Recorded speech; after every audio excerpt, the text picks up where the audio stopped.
Bismillah wal alhamdulillah wa salawat wa salam ala rasulillah wa alihi wa sahbihi wa min wala. Assalamu alaikum wa rahmatullahi wa barakatuh to all of you, my beloved brothers and sisters. I hope you and your families are well. It's such an honor to be with you all. We're going through a journey in Futuwwah, in this study circles, trying to understand what is the foundations of Futuwwah. What is the essence of Futuwwah? What is the epistemological and ontological understanding of Futuwwah? What is the method of implementation of Futuwwah? How do we embody Futuwwah? What is the etymological understanding of the word and the root meaning of the word Futuwwah? How is it to be a feta? How can we utilize Futuwwah into our contemporary era to challenge situations that we're dealing with, spiritual diseases that are affecting our hearts and souls and minds? How can we create Futuwwah curriculums to bring young boys and young girls into sacred manhood and sacred womanhood? What is the understanding of our traditional scholars pertaining Futuwwah? So there is a lot of questions that we're trying to get answered by reading this blessed book written by one of our great teachers of Futuwwah, Imam Dawud Walid. May Allah bless him for his academical work and scholarly work. We're trying through the Futuwwah Academy of Sacred Manhood and Sacred Womanhood, which is an ISIP, International Students of Islamic Psychology affiliated initiative, build a community, build a movement where we establish local Futuwwah academies all over the world through our curriculum development team, implementing Futuwwah as the solution for a lot of things pertaining, for instance, the problems pertaining masculinity or femininity, so-called toxic masculinity or toxic femininity in our contemporary context. We ask Allah to shower His barakah and blessings and grant us tawfiq in this joint journey. Today we're going to read the chapter with regards to service and servitude, khidmah, and why khidmah is an integral part of being a sacred man and a sacred woman, and an integral part of Futuwwah, and one of the 5 objectives of Futuwwah as well, inshallah. So let's start the reading, inshallah. I will start to share my screen. Bismillah ar-Rahman ar-Rahim. What I like with this book in particular, dear excellent brothers and sisters and colleagues, is that it's very dense and it's very easily written, and it's also very easy to grasp, and it's very pedagogical. So as you guys see, the chapters are not that long, but it's a lot of metaphors, a lot of analogies, a lot of statements and quotes from our traditional scholars and also the righteous companions of the Prophet sallallahu alaihi wasallam, and the Prophet himself as well, as the main source of inspiration, right, in our journey towards Futuwwah. So I always recommend you all, dear brothers and sisters, to read the chapters by yourself. Our reading sessions each Sunday, the whole objective is to do text reflections and to learn from each other's interpretation of the text, and that we also share our reflections and questions. This is why we are doing the study circle. Obviously, also as a way to have shared understanding and build our foundational understanding of what defines Futuwwah so that we can implement it properly. So today we're going to read the chapter about service and khidmah. The people of service are those who seek to break their ego. So inshallah, we will try to reflect upon what is the connection between khidmah and being a khadim or a khadimah, a person who is doing service, with, for instance, spiritual practices like tazkiyat al-nafs, purification of the self or the soul, for instance, or riyadat al-nafs, the disciplining of the soul, right? Or mujahada al-nafs, the fighting of the soul or the self, right? Where is the interconnection? Where is the intersection? So these are some of the things that we will reflect together today, inshallah. Bismillah. Let's start the reading together. It's only 3 pages, so we have a lot of time for text reflections as well. Who wants to start reading? Feel free to raise your digital hands. Yes, Sister Arima, go ahead. Assalamu alaikum wa rahmatullahi wa barakatuh, everyone. Wa alaikum salam. Towards others. Service towards others. Okay. A necessary consequence of the humility of the fatah is that he should render himself in service, khidmah, to others. Linguistically, service is to stand up to fulfill the need of another. Thus, the servant, khadim, is one who stands up for the service of other than himself, whether the person is male or a female. Service can range in many forms, from driving others to various locations when they visit one's locality, running errands for another person, cleaning bathrooms at institutions or houses of worship, to standing as a bodyguard to protect people or locations. The Western philosophy of servant leadership is to a degree congruent with Islamic teachings, as per the well-known principle narrated that a leader of a people is their servant. As a youth, the Prophet served his uncle Abu Talib. As a matured man, he served his wives, children, close kin, and companions. If anyone asked him of something they needed, he never refused to serve anyone regarding that which was lawful. Thank you, Among sister. those who served Thank the you, Prophet, sister. Thank you, sister. Thank you, sister. Jazakallah khairan. Thank you so much. Thank you for reading in an excellent way. And so there is a lot of things here that we can reflect upon, dear brothers and sisters. So first and foremost, one thing that is mentioned here is that a necessary consequence of the humility of the fatah is that he or she should render him or herself in service, khidmah, right, to others. And that linguistically, service is to stand up to fulfill the need of another. So how we define service and khidmah from an Islamic principle and from a Futuwwah principle is to fulfill the need of others. It's not need of yourself, the need of others. And this is quite interesting, brothers and sisters, because if you look at, for instance, the notion of altruism and Western secular thought, it's often portrayed as I am a good person because I'm doing good for others. So even though there is a notion of doing things for others, it's still from the nafs, it's from the ego, is self-centered. I'm doing it to show that I'm a good person. I'm doing charity to show that I'm giving back even though I'm rich. I'm doing it publicly so that people see.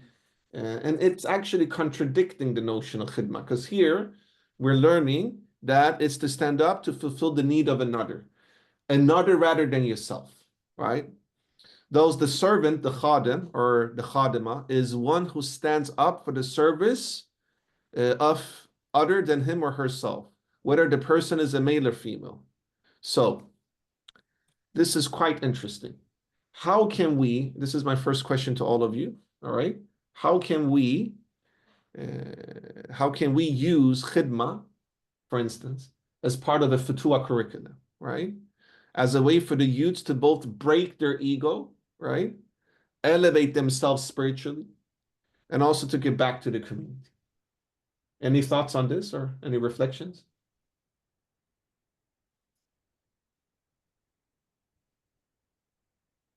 Feel free to raise your digital hands, dear sisters and brothers.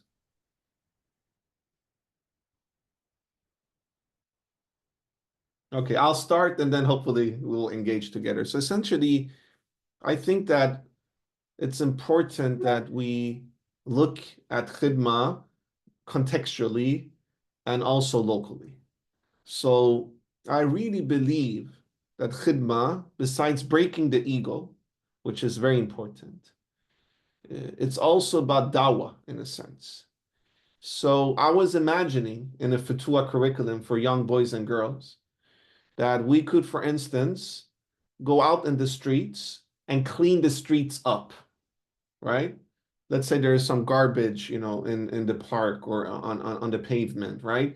We try to clean the streets up to show that we as Muslims, we believe in, cleanliness, we believe in ecological sustainability, etc. And it's also a very good way of breaking the nafs, because then you're like understanding, wait a minute, I'm taking materialistic things for granted, and I'm just throwing things out. I should safeguard this. This is an amana from Allah subhanahu wa ta'ala. Then you can connect that pedagogically to speak with the youths about custodianship and what is the definition of being a khalifa, on earth, for instance, right? And at the same time, you're saving money for the community, because instead of them picking the garbage up and hiring people to do so, the municipality, that could actually be money that we can save, and many invested on youth activities or leisure activities for the youth. And finally, it's a signal that you're showing to others that are non-Muslims that Islam is something holistic, Islam is something collective, Islam is something societal as well. So this was one of my thoughts to integrate in the Futuwwah curriculum. Bismillah. Go ahead, brothers and sisters. What is your thoughts?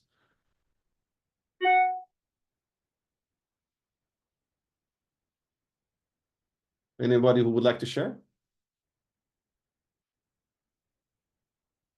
Yes, Sister Zubaydah, go ahead. From the beautiful country of South Africa, Cape Town, mashallah, welcome. I'm in the north, in the south. You know, did you know that Sweden, where I live, is directly in the same, in the same, do you call it horizontal level? Yeah, I think it's vertical level. It's the same vertical level as Cape Town. It's like you guys are in the south, we're in the north. Welcome, sister. Go ahead. Assalamu alaikum wa rahmatullah. No, I didn't know that actually.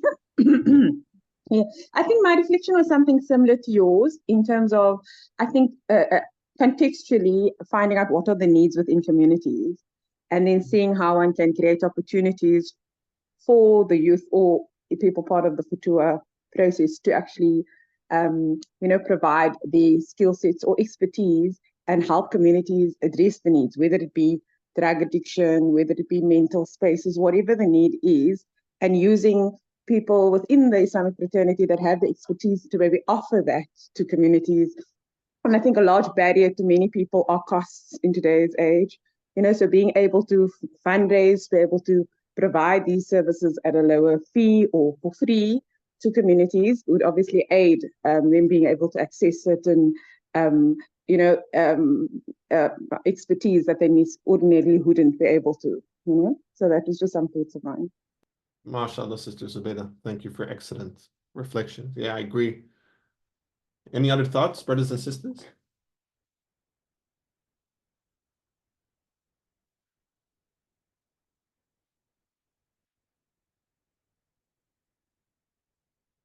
Another thing with this sequence of reading is when Imam Dawud says that the Western philosophy of servant leadership is in a sense congruent with Islamic teachings. As per the well-known principle, for example, narrated that a leader of a people is their servant. So please reflect with me, why is this congruent? Anybody would like to share some reflections?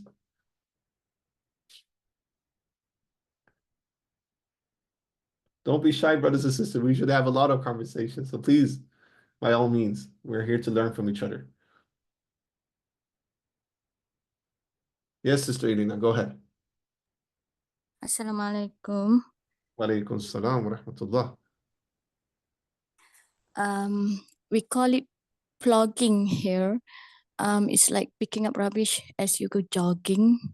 One thing, I think a khidmah is when you lead by example, like Sayyidina Umar radallahu anhu, he went to one of the houses and he found out that the mother is trying to keep the children sleeping while she was actually cooking some stones, and he actually went back to the Baitul Mal to carry some flour, and he wouldn't mind doing that because he said that he wouldn't want to be questioned why some of his ummah were that in poor condition.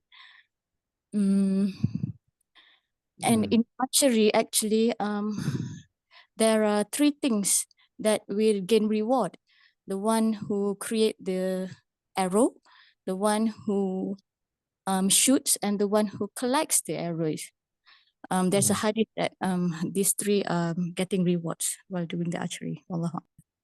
MashaAllah, MashaAllah. I love that you're connecting it to the seerah of the Prophet sallallahu alaihi wasallam and the whole hadith of the arrow. Indeed, I really love that. So, Sister Alina, my request would be if you can write that in the WhatsApp group later, because that's great. I think that by us integrating, and this is narrative storytelling, right? We're telling a narrative that allows the youths and ourselves to connect it to khidmah. it becomes applicable because we're looking and we're reflecting upon an act. This is amazing. We'd love to know more about this word you use also in Malaysia with regards to picking up garbage. Jazakallah khairah. It's quite interesting because servant leadership, dear brothers and sisters, is a leadership theory that emphasizes serving others before oneself. And this is exactly what the definition of khidmah is, right, in Islam. And it involves leaders prioritizing the needs and the growth and the well-being of their followers, seeing their role as leaders and as facilitators, I should say, of others as a thing where you empower others. So servant leadership, then the leader is the example by showing empathy, right? By showing humility, by being an active listener, so you have attentive listening, and also to commit for your own and others' personal growth. This is very important in servitude or servant leadership. Now, how can we connect this to the notion of khadim in Islam? So we speak about the concept of khadim, right? This very much aligns, as Imam Dawud says, to the notion of servant leadership in Western psychology. But in Islamic thought, we need to add certain things. Because when we see that things are congruent with other traditions, dear brothers and sisters, it doesn't mean that it's congruent 100%. It's not like this type of match. It could be like this. You know, there are some things that are in common and it doesn't contradict Qur'an and Sunnah. But from the Islamic point of view, a leader is seen as a steward, as a custodian, as a khalifa, right? That they are holding responsibility to serve and uplift the community. But this is just an amana from Allah. They're not the leaders. Allah is the leader. They're just a vessel that is there to be a custodian, you know, to observe, you know, and to, you know, uphold what Allah has created, you know, and to preserve, right? So this is really the difference here, you know, that we have something higher, something transcendental, that we are accountable towards, so we are preserving rather than leading in a sense. So, as we have learned here, the word khidmah etymologically refers to the act of serving others selflessly and with humility, right? And this is also the prophetic model of leadership. And we will read more about this in this chapter, inshallah. So the leadership is not viewed as a privilege, right? I'm not becoming a leader for the sake of the self. Rather, I am a custodian and I'm upholding an amana from Allah subhanahu wa ta'ala. So this is the difference, and everything is entrusted by Allah Azza wa Jal as well. So in the sense, servant leadership, dear brothers and sisters, embodies the Islamic ethic of khidmah and custodianship, where the leader's role is, as we have learned here already, to serve others and to always embody justice and haqq, and work for the better welfare of the community, which we spoke with doing khidmah, right? So this is very important. And actually, Imam Ghazali, rahimullah, in the Ihya Ulumuddin, in the revival of Islamic sciences, he has a lot of reflections with regards to khidmah and its connection to the purification of the heart and tazkiyat an-nafs. So he says with regards to khidmah that this is to purify the nafs. Yeah? Serving others is not only an act of kindness and generosity, but also a path to overcome one's nafs al-amara, the lower self, the nafs that is inclined to evil and to the waswas of shaitan, and also to selfish desires. And also it's a way to come closer to Allah. And Imam Ghazali believed that the act of serving others, khidmah, instills discipline and empathy, and it's a way for you to overcome arrogance and pride and many other vices of character, right? That could affect your heart and distance yourself from your Lord, from Allah subhanahu wa ta'ala, and also affect your spiritual growth. But it's also important to reflect upon the intention and the niyyah behind khidmah, right? Because that is very crucial, brothers and sisters, when we are reflecting upon, for instance, developing a Futuwwah curriculum. That a khadim, that to be a khadim, it is a spiritual, it's a spiritual practice, and it has, first and foremost, spiritual benefits. So by serving others, it's good to have a pure heart and not expect anything in return. And this is quite difficult sometimes. I mean, I will be honest, like, you know, we're all human beings. We all have flaws. Sometimes you say something good to somebody else, and then you're like, why didn't I get that reciprocal? You know, why wasn't that reciprocal? Why wasn't that reciprocal? And we should break that. Why? Because we're doing it without asking anything back, right? So the fatah, the khadim, can rid themselves of the desire for recognition and purify their intentions solidly because they're doing it for the pleasure of Allah and nobody else, right? And this process has always been the key in the process of tazkiyah to nafs, the purification of the heart, right? It humbles the khadim. It brings the khadim or the khadimah closer to many divine qualities, and it strengthens his, her, or your, or mine, akhlaq, and character, right? So this is some reflections with regards to the connection between servant leadership and khadim and khidmah. Any reflections from you guys, brothers and sisters?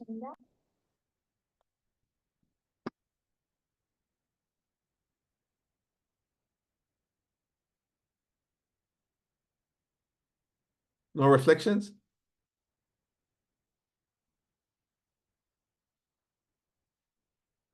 Shall I ask you guys?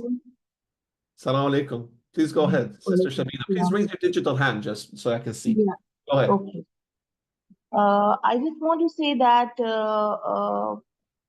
we only do things only for what Allah says to us, not for ourselves or not to show others.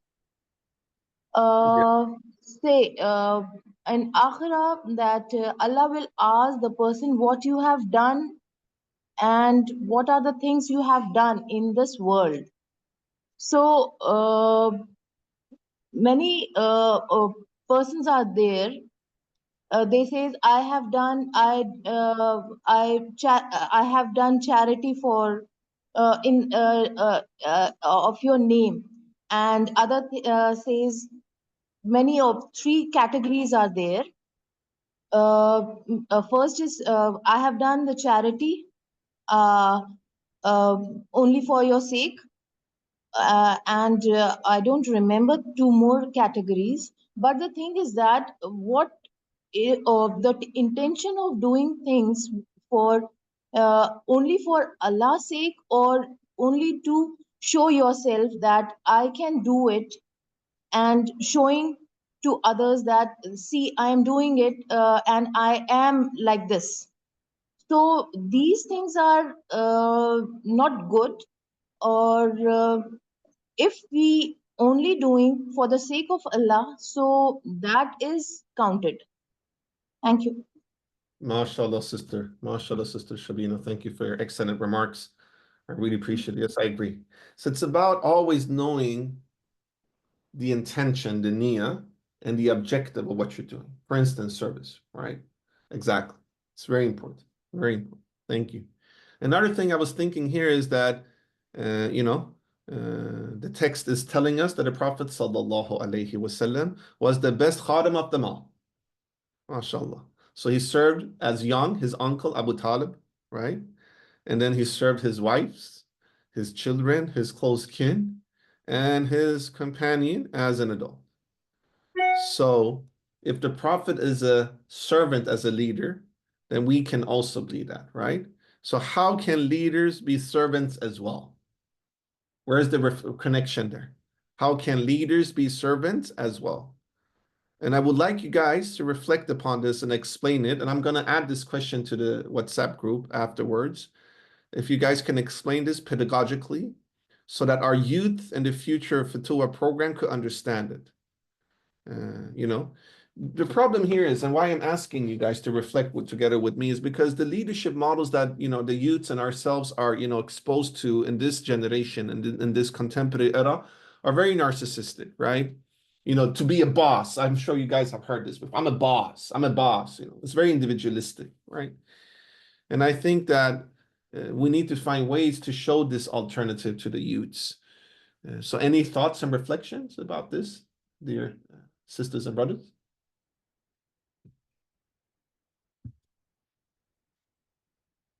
Yes, go ahead, Sister Aisha, sorry, Sister Aisha. Assalamu alaikum wa rahmatullahi wa barakatuh. Wa alaikum assalam wa rahmatullahi wa barakatuh. I was thinking about one way of tarbiyah about my children. They say the best example is the best type of education. I mean, by showing yourself as an example of a good woman, a good sister, a good daughter, they already know how to act. Because if you tell them, don't do this, don't do that, actually little children don't listen to your words. They watch you, how you act in the family context, how you act in the society context. And so I think that the best of leaders are they show themselves as the best of example in the society. I was thinking about tarbiyah and this.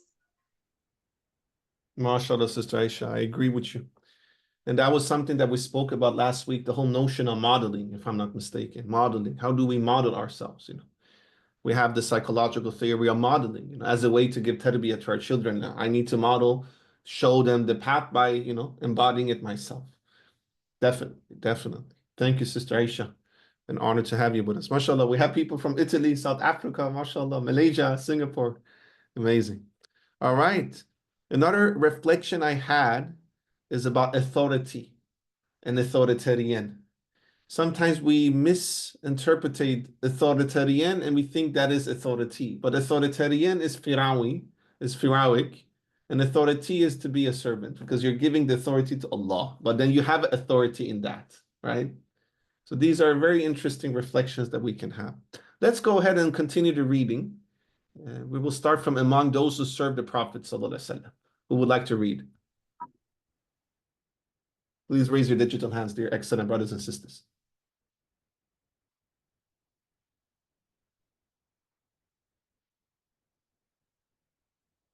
Anybody who could volunteer? I feel I speak too much, You guys hear my voice too much. I would love to hear your voices. Please, anybody?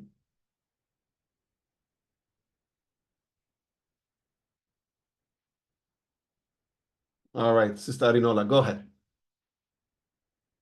Okay. One second.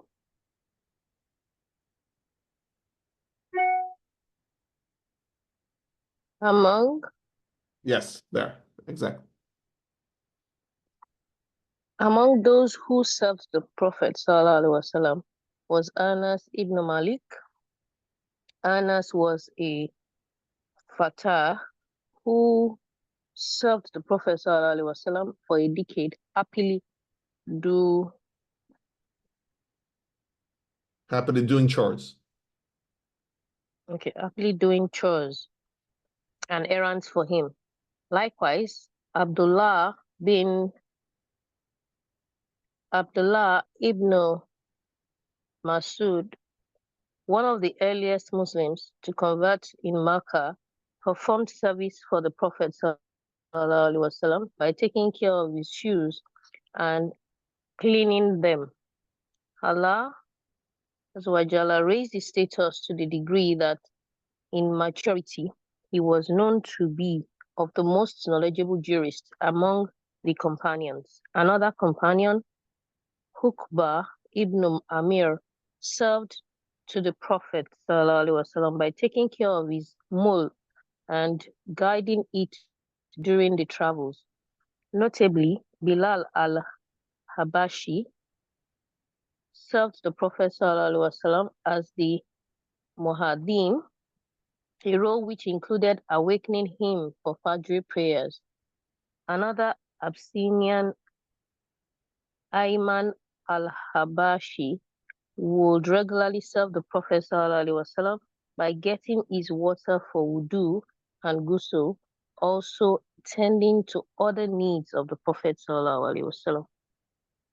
Abdullah ibn Abbas was a fatah who also served the Prophet ﷺ by bringing water to him to make wudu after which the Prophet ﷺ prayed for him, "O Allah, give him deep comprehension of the religion." Allah Azza wa Jalla elevated the status of Ibn Abbas through his service such that he later became known to be the interpreter of the Quran. Jazakallah khairan, sister. Jazakallah khairan. Thank you for excellent reading, sister. Oh. Really appreciate it. This is a lot of interesting things here, dear brothers and sisters. And the first reflection that I had was that a lot of these servants, khadims, were youths, right? They were young men, right? So let us break down the way that they did khidmah for the Prophet ﷺ. So Anas ibn Malik, radiallahu anhu, he had longevity in his khidmah, right? He did khidmah for decades. And he was one of those who were always sharing the hadith of the Prophet ﷺ. I think he lived until he was 100 years old. So he had a long life. He was one of the final Sahaba who lived and died. So longevity is something we can learn from Anas radiallahu anhu. And then we have Abdullah ibn Masud radiallahu anhu. He took care of the shoes and the cleaning. So cleaning, even these things that maybe some people think, well, why should I clean somebody else's things and shoes, is a blessed thing to do, specifically if it's the shoes that the Prophet said. Then we have Uqba ibn Amir. He used to take care of the mule of the Prophet ﷺ, which is a blessing, right? So taking care of animals is khidmah, right? Nurturing animals is khidmah. And then we have Bilal al-Habashi, radiallahu anhu, who was the first mu'adhin, right? And he also woke up the Prophet ﷺ for Fajr, right? So to do spiritual things, to be a mu'adhin, to always go and call for the prayer in the masjid is khidmah. And then we have Ayman al-Habashi, radiallahu anhu, who used to bring water for the wudu and the ghusl of the Prophet ﷺ. And the same with Abdullah ibn Abbas as well. And both of them became great leaders and great, scholars of our tradition, right? So once more, to help others with their spiritual practices is also, in a sense, khidmah. And as we also learn from this paragraph, many of them became the leaders of the ummah. Some of them became great jurists, scholars, mufassir, tafsir scholars. So how can we, dear brothers and sisters, create a khidmah program based upon the attributes and the khidmah of these young sacred khadims of the Prophet, peace be upon him? How can we do that? I want you guys to reflect upon this, also using narrative pedagogy if you guys like, using the stories of the khadims of the Prophet sallallahu alaihi wasallam as a way to encourage the fatah of our time to become khadims. So any reflections, dear brothers and sisters? The floor is open.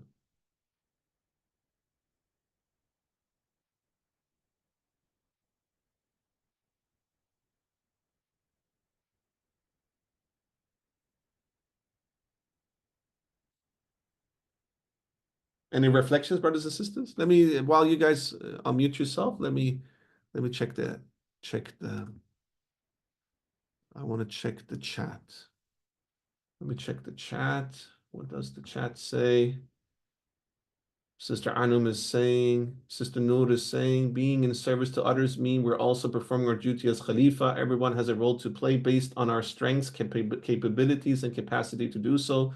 That's how we can give back to those around us. MashaAllah. Excellent remark, sister. Sister Anum is saying, Allah explains about man in the Quran in Surah Al-Baqarah. Man is doing good, and later the doer reminds whomsoever he helped about his good act. Allah says, don't cancel out your charity by doing this. I feel this connects with serving others with sincerity without expecting anything in return, that the fatah can be trained in. MashaAllah. MashaAllah. MashaAllah. Great remark, Sister Anum. Any reflections, brothers and sisters? Yes, Sister Alina, go ahead. Okay, inshallah. Maybe in terms of programs, I'll just give examples that we have done for maybe 16-year-olds. 17-year-olds when they want to raise some money for their excursion or something. For the girls, maybe they can bake something and sell. For the boys, maybe they can like wash the cars, plant something just for the sake of beautify the mosque or musalla or something. Paint old buildings, or maybe just to beautify the just around the, what do you call that, garden area. And yeah, if you are doing it indoors, if the room has no chairs, so everybody can gather around and just arrange the tables and chairs, and after the program keep them back in the store or something. Allah Alam. MashaAllah. Do you live in Kuala Lumpur, Sister Alina? Yeah. MashaAllah. I would love to see more of these. We're establishing the Futuwwah Academy in Malaysia. I want you to be part of it, Sister Alina. We will reach out to you, inshallah. That's amazing. MashaAllah. That's amazing. I love that. I think that beauty is part of doing service as well, both in our action, but also in our surrounding. Beauty is very important. Right? MashaAllah. Jazakallah khairah. And one element of Futuwwah, the 5 elements of Futuwwah, one is craftsmanship. And then craftsmanship, we have sacred arts. Sister Shabina is writing, Assalamu alaikum. We are always ready to rear and utter if we go the chance to watch other who are in need. Yes, exactly. Any other reflections, brothers and sisters?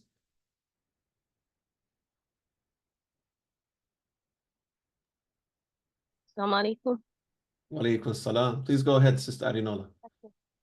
So, for those of us that have young children, I hear some of us say that we pay our children to do chores. I see that a form of bribery. I grew up in the early 80s. I was born late 70s, and chores was kind of compulsory. But I see a lot of our children now, especially those that are going to the boarding schools, they have cleaners doing most of the chores for them. Our own time, it wasn't like that. And even when we had people that were helping our parents with chores in the house, everybody still had 1 or 2 chores to do around the house. So the children were made responsible. But nowadays, things are changing. A lot of the children try to either evade it or ask you to kind of give them something to do the chores. So I believe that we parents nowadays should try and let them understand that it's a form of reward, as in serving people, and not necessarily expecting something in return for the act of service. Thank you. MashaAllah. Thank you, sister. I agree. The whole aspect of monetary,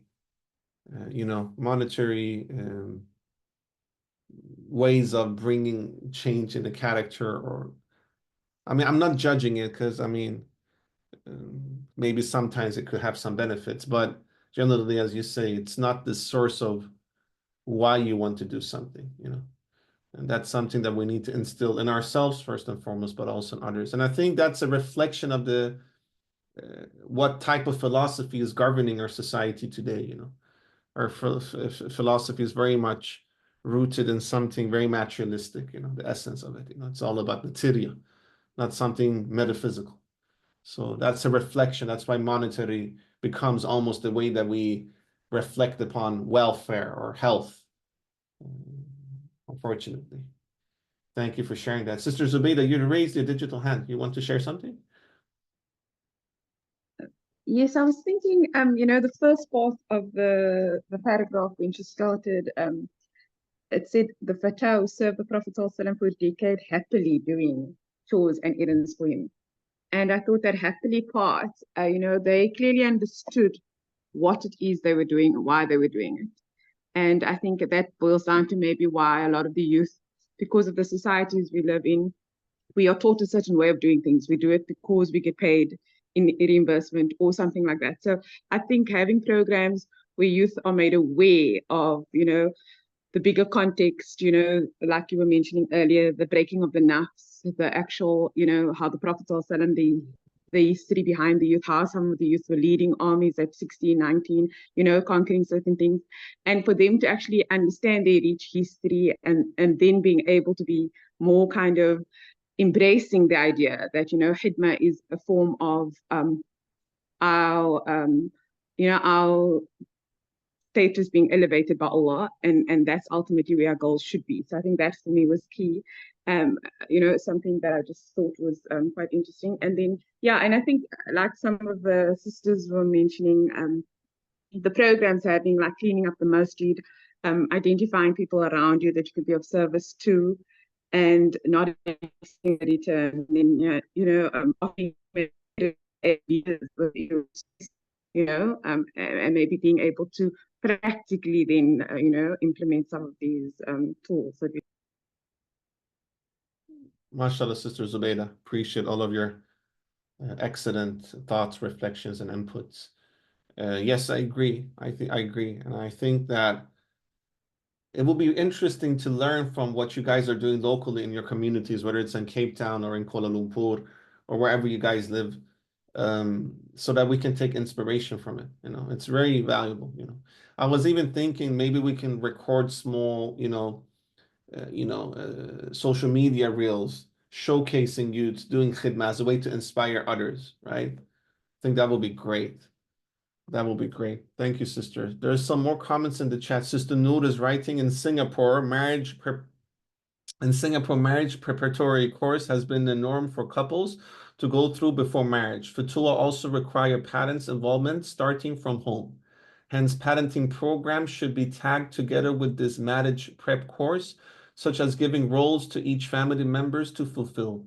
Chores can be rotated so children will be automatically helped out when they go to different family households too. MashaAllah. I love that connection, marriage counseling, marriage preparation, roles of the family, and khidmah and tarbiyah. That's amazing. Thank you, Sister Noor. Yeah, Singapore, mashallah, you guys are organizing excellent thing. I was in Singapore this summer meeting some of our colleagues at ISIP Singaporean chapter. It was amazing to see all the great works that you guys are doing in Singapore. Mashallah. Thank you, sister. Sister Sarah is writing to Sister Arinola's comment. Thank you for sharing. I feel choice of language is very important. We transition to referring to responsibility as a domestic task. We are all cosmic agents in this universe, acting as a means to facilitate cosmic tasks, as we are all codependent and interrelated to one another. Other tasks can be leading, mu'adhin, Imam in Salah, etc. MashaAllah, sister. I really love that you're speaking about us being cosmic agents. I love that word, cosmic agent, and that we're all connected and codependent on one another. So that's amazing way. And it's the micro connected to the macro, the insan, the human connecting to insan al-kabir. Because in our tradition, we used to call the universe insan al-kabir, which is the great universe, the great man. So the smaller man is insan, it's you and I, and the greater man is universe, insan al-kabir. So that is the connection between micro, macro, sum, and the whole. And that's how we can do by reflecting of ourselves, as you said, Sister Sarah, in an excellent way, as cosmic agents, and bring that khidmah as a way for us to be independent, codependent to one another, and ultimately, first and foremost, Allah subhanahu wa ta'ala. Jazakallah khairan. Excellent reflection, dear brothers and sisters. I appreciate it. So let's continue reading. We'll read from Sheikh Ahmed Ubamba. Who would like to read?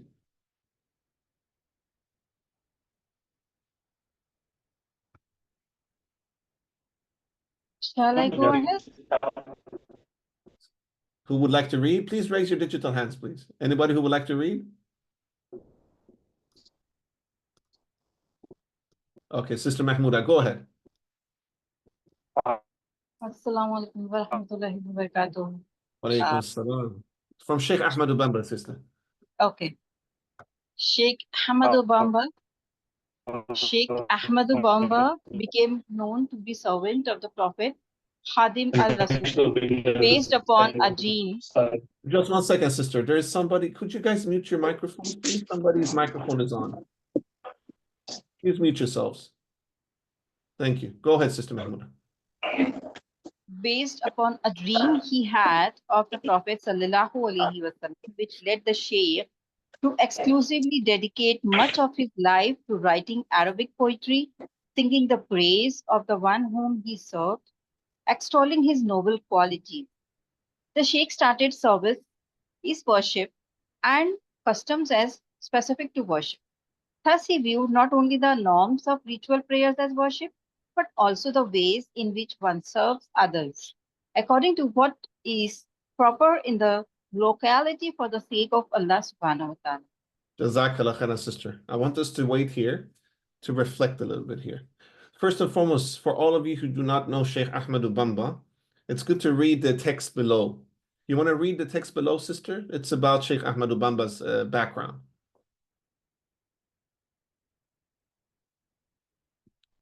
I have Sister. to read?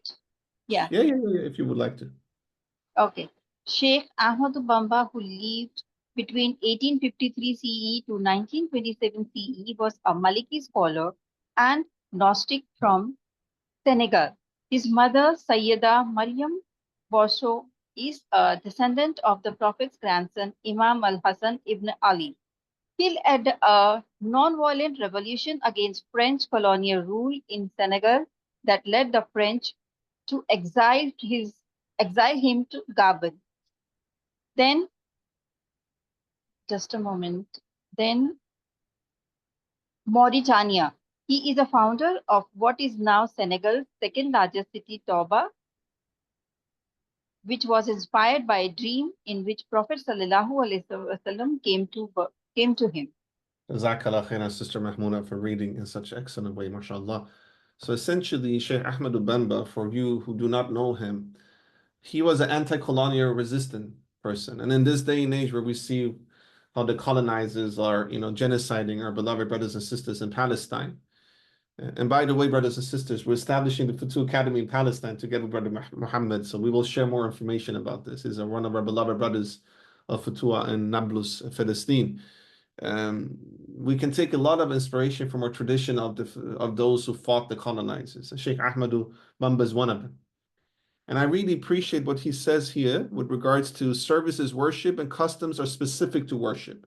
So service is worship, and customs are specific to worship. So he viewed not only the norms of ritual prayers as worship, but also the way in which one serves others. So according to what is proper in their locality for the sake of Allah. So what does Sheikh Ahmadu mean with this, first and foremost?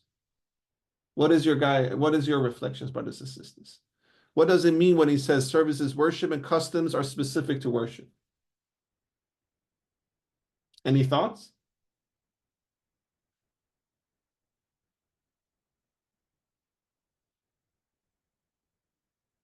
So I can start. I think what is important here is that the whole notion of culture or urf is very important when we speak about khidmah as well, right? That the khidmah we do should be culturally congruent to where you are, and that it could be multiple ways of doing it. Of course, it should be grounded in Qur'an and Sunnah, obviously. So that is one thing, right? Customs are specific to worship. So that is one way we could interpret this statement of Sheikh Ahmadu, for instance. So could the khidmah be different based upon context and the need of the context? Any reflections, brothers and sisters?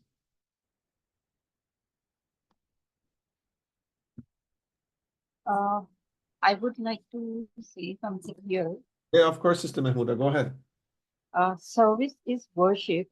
It can be taken in the sense like hukukul ibad, that we have some hukuk for the ibad.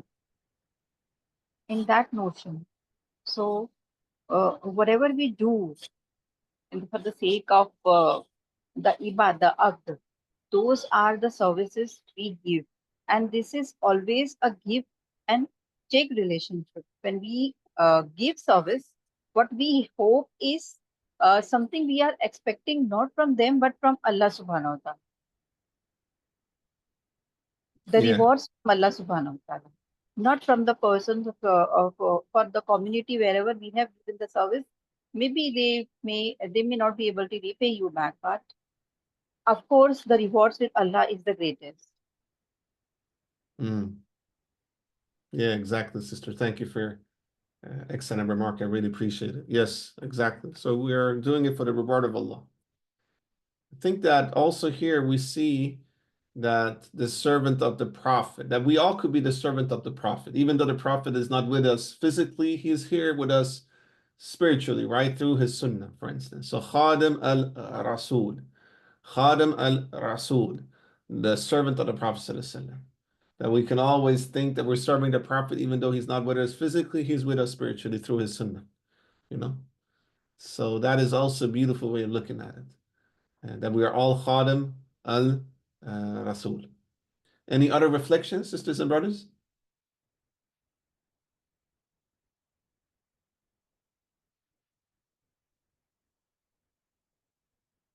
It seems like the readings this week is quite straightforward, isn't it? You know, it's very direct, which is great. Khair. Let's continue reading. So let's read from the Fatah. Sister Mahmouda, you can continue reading if you want. The comportment of the Fatah. You can start from there. Okay, inshallah. The comportment of the Fatah while in service entails not seeing those who are being served as less virtuous than himself, showing the utmost respect for those being served and being empathetic in doing so. Accordingly, Sheikh Al-Hakim Al-Tirmidhi stated that two of the conditions of service are humility and willful surrender. If the Fatah finds himself feeling superior or looking down at others, he should immediately find a way to perform some sort of service for them to rid his heart of arrogance and self-satisfaction. Imam Jafar al-Sadiq radiallahu anh said that the people of service, the people of service, I'm sorry, the people of service are those who seek to break their egos. Jazakallah khairan, Sister Mahmouda, for finalizing our reading for this week. A lot of gems here as well, right? Imam Dawud says the component of the Fatah while in service entails not seeing those who are being served as less virtuous than him or herself, and showing the utmost respect for those being served and being empathetic in doing so. So let's reflect upon this, brothers and sisters. Why is this important to not think that you're better than others that you serve? Why? Any reflections? I will stop sharing my screen as well, because we read the most things. So why do you guys think that's important? Yes, Sister Zubaydah, go ahead. So I think firstly, I mean, nobody can consider themselves better than another, because we don't know anybody's heart space, and that Allah can judge. And secondly, I think the person that we are able to serve, it's a gift to us from Allah for the opportunity to serve. So I think if we take it in that light, then we shouldn't look down upon them. It's just a need that Allah's using us for, via us, but from Him to serve them. That's beautiful. Exactly. And I think it's also like, where does the intention come in your service towards others, right? Is it from me or is it for others? Or is it for the sake of Allah? Is it feasibilillah, right? Is it feasibilillah? Is it for the sake of Allah? And that's very important, because, you know, the Western altruistic way and the notion of charity in the West could sometimes, or is often, or is always without feasibilillah. So to have that for Allah billah, then that could help a lot. Any other reflections, your sisters and brothers? Hello. Yeah, go ahead. Go ahead, sister. Who was it? Yeah, I just want to speak that if you are serving someone only by thinking one thing, that you are serving only for the sake of Allah, and the heart will get relief from hardness, So you will be relaxed and you will be feeling really good of yourself that you have done some good deed. Yeah, thank Yeah, you. yeah, exactly. Exactly. I agree. MashaAllah. A lot of gems and reflections. Thank you, Sister Shabina. And yes, any other? Here also Sheikh Tirmidhi, one of the great hadith scholars, right, stated that there are two conditions for service: You, humility and willful excuse surrender. me, sorry to speak, because I have one thing to ask you. Otherwise, Yeah. it skip. I just want to ask you, what is the difference between serving and egos? What is that related? Sorry, one more time. What is the difference between serving and Ego is how? Ego is why it's coming with this word. Serving and ego is what? How it is ego? related and what is the difference? Both You are mean serving? different things, I think. Egoism, you mean? Ego is what? What are you saying? Egoism, sister? Serving and ego? Or you're saying altruism or egoism? I don't understand. Okay, I will speak. I just want to speak the difference between ego and service. Okay, I We get it. I get it. serving. Oh yeah, please I get it. explain that. It's about where is the intention of your service? Is it from the nafs al-amara, which is the lower self, the lower ego?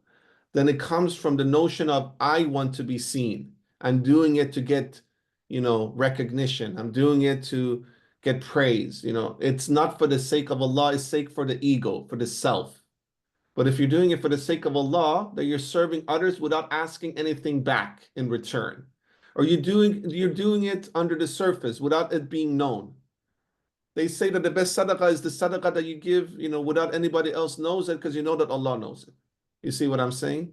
So that is the connection. It's not a connection, it's more like a reminder that we need to purify ourselves through khidmah, through service of others. In that we break our nafs by serving others because we don't want anything back when we serve others. It's not like I scratch your back, you scratch mine. This is something what we found this is something that we find as a proverb in the English language, like scratch my back, I scratch yours. That's not the case with khidmah from a spiritual and tawhidi point of view. We're doing it for the sake of Allah because Allah sees everything. Allah knows everything, right? He is the alim. And at the same time, we're doing it as a way to purify ourselves. Part of tawbah and repentance, by the way, is to ask for forgiveness for those that you hurt and to serve them and to not do that action again. As part of the steps in tawbah and repentance, for instance. I hope that makes it clear, sister. Sister Aisha is saying, Assalamu alaikum, may we always renew our intention primarily for the sake of our Creator. Inshallah, Sister Aisha. Thank you so much. Looking forward to meet you next week and honored to have you with us, sister. Yeah, one more thing, sorry to disturb you. I just want to ask that so many people are serving for the sake of Allah, but other doubts them and other make them like feel guilty or feel ashamed that what you have done in your life, what you have done. If they have done for the sake of Allah, they are asking them to be shameful, like you have done, okay, what you get from that, what you receive, what you done for family. Then this way, what we are thinking of that person or how we understand them or make him understand. That's an interesting point. To be quite honest, sister, sometimes we don't need to even make them understand, People can have whatever view they want. We cannot change people's minds and hearts. We can just continue to go the path of service. We need to always reflect upon our intentions ourselves. Nobody else knows our intentions than ourselves, right? And then obviously, if we receive feedback that we find valuable, then we take it. This is, you remember we had a couple of weeks ago, we read the chapter of Nasiha and sincere advice. But if this advice is not sincere because you see that it comes from their nafs and not from the higher level of the nafs, but the lower level of the nafs, then that's a projection in psychology. They're projecting their insecurity on you because they're not doing anything. And they're projecting on you because they wish that they will be able to do khidmah, for instance, and they're not. So I think that we shouldn't put too much time on that, even though I understand that that could be hurtful. And ultimately, we should do it for the sake of Allah. And I think that a lot of people that judge a person who's doing khair, who are them to judge? I can even say that if a person is doing khair and maybe their intention is not fully pure, if the outcome is good, then I still think that there could be some barakah there. Ultimately, we do not know anybody's intentions. We do not know anybody's intentions. So when we read this type of literature, it's about us working with ourselves, because we don't know the intention of he or she when it comes to why they're doing service. You see what I'm saying? And if the outcome is good, and maybe their intentions are not fully feasibilillah, but the outcome is good, then we can only judge by the action because we don't know the intention. But Allah judges the intention as well. So that's their relationship with Allah. That's their relationship with Allah. So we need to always be mindful that a lot of these, manuscripts that we're reading, it's nasiyah to ourselves first and foremost, in our own spiritual practice to rectify our, character, to do tahdeeb, right? So that is my position, or reflection, I should say. It's not my position because I can always learn and grow and change, but that's my reflection on your question. So may Allah make it easy, by the way. And for those people that are giving this type of feedback, they need to reflect, is it coming from a good place or not? If it comes from a good place, then it's sincere advice. How do you give sincere advice? You don't say it publicly. You say it privately. And then you ask and you reflect together. You don't judge. You're not questioning, you're asking question. It's difference between questioning, which is to question somebody else, and to ask question, which is to be curious to learn. And it's an inquiry process in it. Allahu Akbar. Thank you, Sister Shabina, for sharing. By the way, Shabina, right? I pronounce your name Shabina? Right, Shabina, if I'm not mistaken. Excuse me, my name is Shabina. I pronounce Shabina, all right. I appreciate you saying it. Shabina. Thank you, Sister Shabina. Please forgive me for pronouncing your name wrong, by the way. Yes, Brother Shrade, go ahead. I want to just add one thing that we don't have any right to question anybody's intention. Okay, and we need to only check out that what is in outer, like what he present. We don't have need to go inside any heart. We don't have any kind of thing. Only Allah Subhanahu wa Taala can tell about that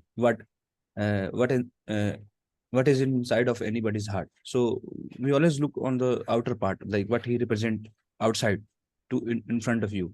We don't need to like attack on this intention that your intention is not good and you are only for that's my answer. MashaAllah, Brother Shoaib, I agree with you. MashaAllah, great remarks. We judge the action, not the intention, because we cannot know the intention, but we know the action. We can see it. We can feel it. It's empirical. We can only judge empirical things, right? So it's empirical in a sense. I'm not saying we couldn't, but we see it. It's empirical. It's seen. Exactly. Jazakallah khairan, Brother Shoaib. An honor to have you with us.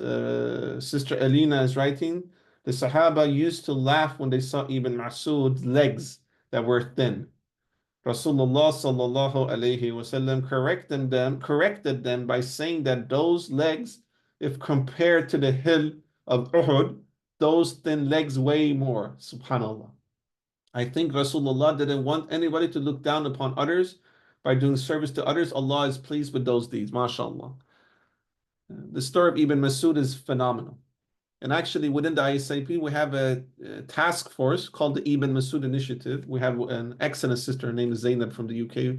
And this is for brothers and sisters who have different special needs or disabilities organizing themselves through the notion of Ibn Mas'ud and the story of Ibn Mas'ud. May Allah be pleased with him, inshallah. Any other reflections, sisters and brothers?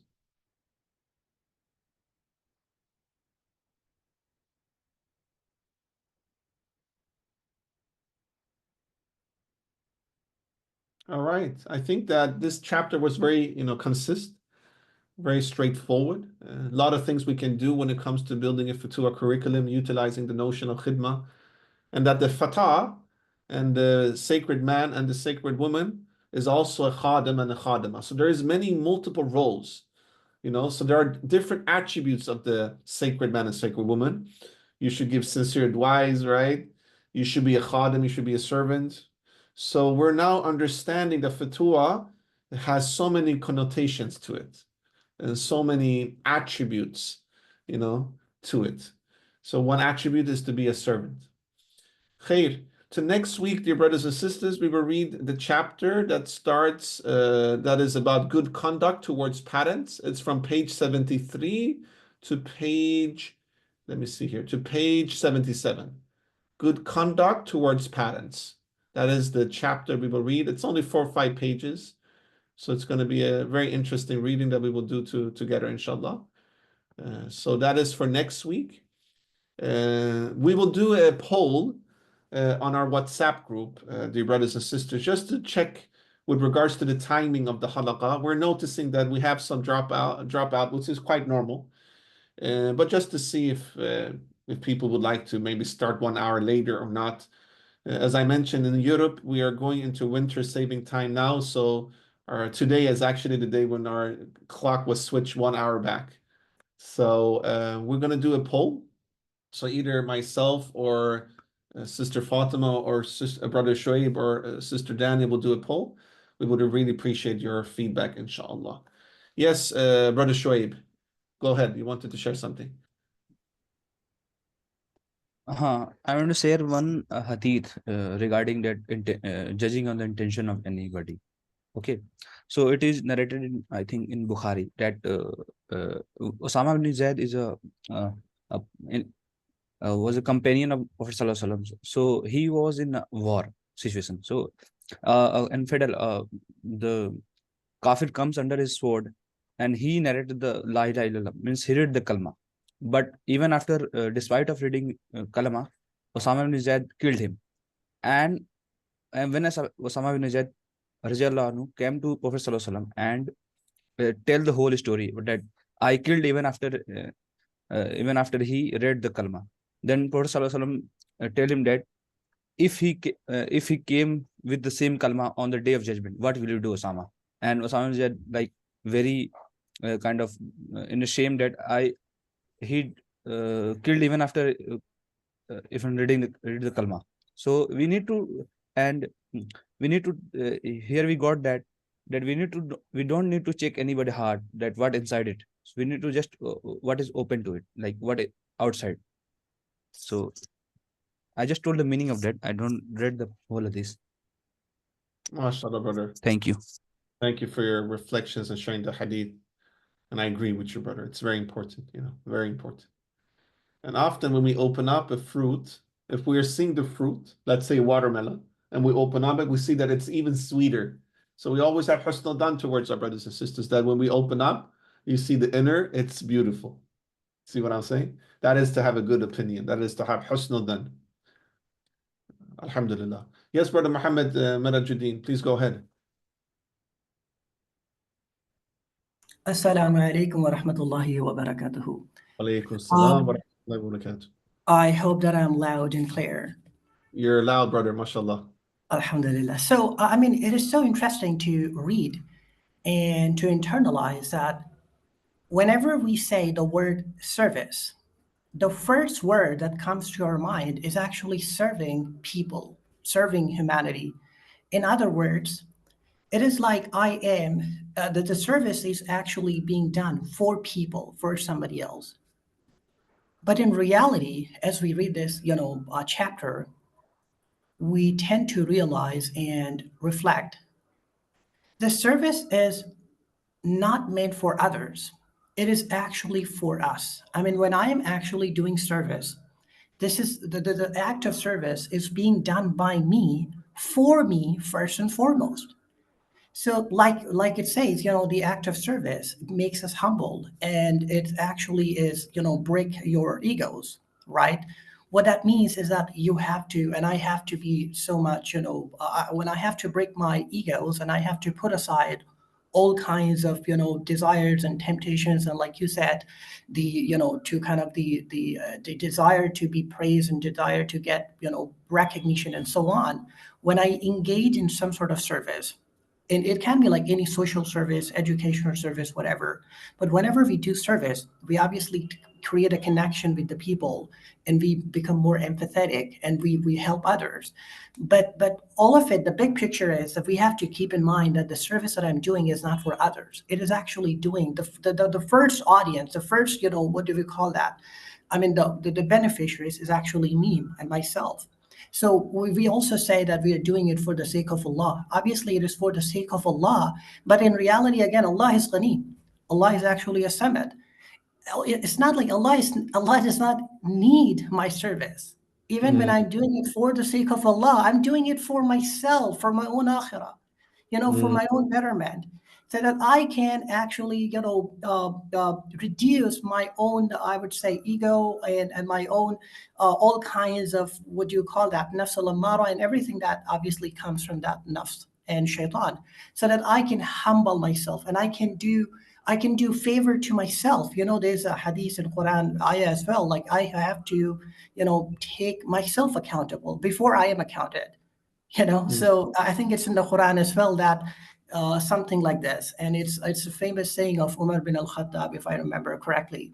So we have to. It's so interesting. I mean, a lot of time when we speak and when we talk about something, we think like, okay, I'm talking about it, I'm giving advice to others, but in reality, you're not giving advice to others, and I'm in no position to actually advise anybody. It's actually a reminder for myself. So I have to keep that in mind, that this speech should be first and foremost about me and myself. It should serve me first. And then obviously as a barakah, it should serve others and the people around me. So I think anything that we do in our life, there has to be a big, I would say, a kind of a, checklist. Like, okay, is it serving me? Is it beneficial for me? Is it breaking my ego? Is it helping me become more humble? I mean, when we have this big picture, I think, we can do it with more sincerity. And I think it's so interesting. I mean, we don't find that concept in any other secular world or education. I mean, United Nations is doing service, not for UN. It is actually doing service for the other countries. So they know that, everybody is kind of engaged in services and NGO, and they're thinking that they're doing for others. But we have this concept from obviously, Qur'an and Sunnah, that everything that we do is actually a favor upon ourselves, and we have to be grateful that we're able to do, subhanallah. So I think that's very interesting and a good, reflection and reminder for us to kind of keep with ourselves. Jazakallah khair for this opportunity and for this amazing, book reading. MashaAllah, Brother Muhammad, amazing reflections. I really benefited so much of it. One thing that you said that really touched my heart was the aspect that Allah doesn't need anything from us. We're doing it in a sense for the sake of our akhirah, but it's also for the sake of Allah. It's a really good reminder. You're doing it for the sake of yourself, but you're not doing it for the sake of yourself for materialistic gains. You're doing it for the sake of your akhirah. So ultimately, you're doing it for the sake of something metaphysical. That is a reward. So in a sense, it's okay to do it for yourself as long as you're doing it for higher means.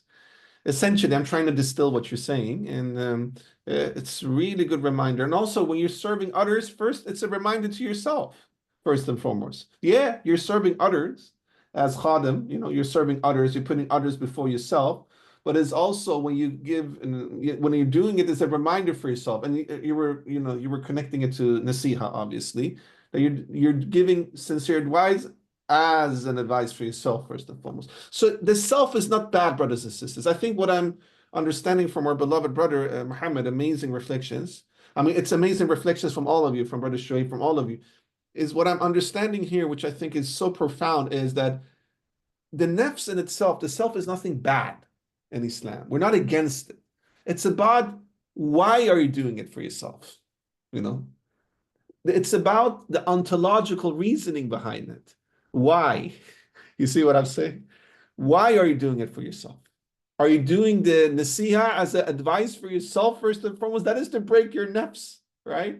Because it's almost like if I give an advice to others only, even if it's sincere and it's good, then it's almost like am I putting myself in a position that I'm actually thinking that I'm better than others? No, it's an advice for yourself first and foremost. When you do khidmah, it's for the sake of Allah, but it's sake for your akhirah, because Allah in the end doesn't need it from you. He's beyond everything. He's beyond our service. right? Even though it pleases him. Great remarks, brother. I appreciate it. Sister Kiran is writing, I think we need to appreciate that any service we do is to benefit ourselves only and only expect reward for it from Allah, be it in this world or in the hereafter. May Allah accept our efforts and keep our intentions pure. Ameen. Yes, exactly, sister. Exactly. Jazakallah khairan, brothers and sisters, for your amazing remarks. I want to thank Sister Fatima and Brother Shraib for facilitating this halaqah in such an amazing way. I want to thank Sister Dania for facilitating this in such an amazing way. And so for Sister Madiha and Sister Dua for doing the marketing and uploading our lectures on our YouTube channel. And I also want to thank all of you for joining us every week. I benefit so much from learning from all of you, my beloved brothers and sisters. Thank you for sharing your reflections, your knowledge, your experience, and expertise. Everybody has a unique interpretation of a text, and that's why we learn from each other. And always have in mind that we're all living books.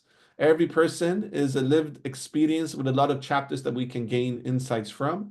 And your lived experience makes your interpretation of the text both common to mine, but also different. And we can learn from that beautiful diversity grounded in Futuwwah and Qur'an and Sunnah. So thank you, Sister Anun, Sister Arinola, Sister Iman, Sister Farzana, Sister Jada, Sister Kafila, Sister Kiran, Sister Mahmouda, Brother Muhammad, Marajuddin, Sister Nur Hayati, Sister Rokshana, Sister Rokaya, Sister Sadia, Sister Sarah, Sister Shabina, Safura, and Sister Zubayda. We're very honored and pleased. We will meet each other next Sunday when we read the chapter about taking care of our parents.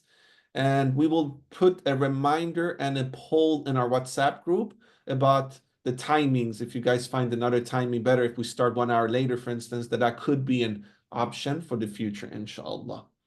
We will open up the WhatsApp group within 1 to 1.5 hours. I want you guys to continue your great discussions in the WhatsApp group. I will share some questions there as well. And we will have the WhatsApp group open for about 1 day. And also the recording will be uploaded to the Google folder within a couple of days and on our YouTube channel as well, inshallah, for all of you to benefit from it and for those who couldn't join today to benefit from it as well.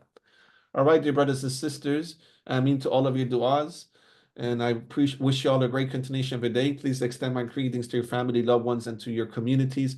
And we are soon going to start to roll out our local Futuwwah academies. And I want you all to be part of the Futuwwah Academy, establishing them in your local community. I know a lot of you are from India, from South Africa, from Pakistan, from the UK, from Singapore, from Malaysia, from Indonesia, and from Turkey, and from many other parts. And we will be very delighted to help you guys to establish so that we really can provide Futuwwah as the antidote towards a lot of the issues in our modern era. Invite all of your brothers and sisters to join our study circle. The link is in the WhatsApp group chat as well, so that more people can benefit from our readings together. Take care of yourself, brothers and sisters. Have a great continuation of your day, inshallah. Assalamu alaikum wa rahmatullahi wa barakatuh.